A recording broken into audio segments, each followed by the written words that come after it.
Welcome to my channel. இன்னைக்கு பார்க்க போகிற ரெசிபி சிக்கன் கிரேவி. வாங்க பார்க்கலாம். இப்போ சிக்கன் கிரேவி செய்ய ஒரு பாத்திரம் எடுத்துக்கலாம். அதில் எண்ணெய் ஊற்றிக்கலாம்.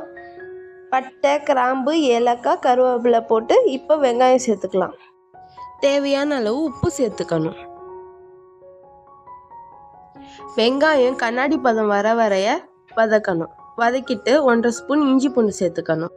பச்சை வாசனை போகிற வரை நல்லா வதக்கணும். வதக்கிட்டு இப்போ தக்காளியை சேர்த்துக்கணும். நல்லா வதக்கிட்டு 1/2 ஸ்பூன் மஞ்சள்தூள் சேர்த்துக்கணும். கொஞ்சம் கரம் மசாலா, 1 ஸ்பூன் மிளகாத்தூள்.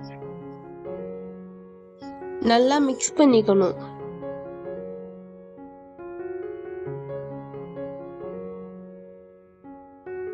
இப்போ நம்ம வதக்கியாச்சு. நம்ம மசாலா ரெடி.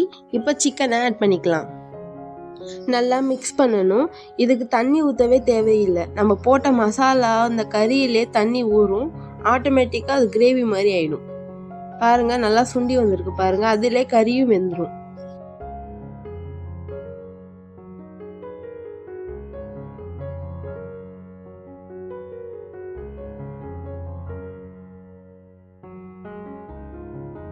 இப்போ கறி நல்லா வெந்து வந்திருக்கு. நம்ம சிக்கன் கிரேவி ரெடி. செம்மையாக இருக்குங்க. வீட்டில் கண்டிப்பாக எல்லோரும் ட்ரை பண்ணி பாருங்கள். ரொம்ப ரொம்ப சிம்பிளான டிஷ். இந்த chicken gravy rice, chapati, idli, dosa எல்லாத்துக்குமே செம்மையாக இருக்கும். ட்ரை பண்ணி பாருங்கள் கண்டிப்பாக.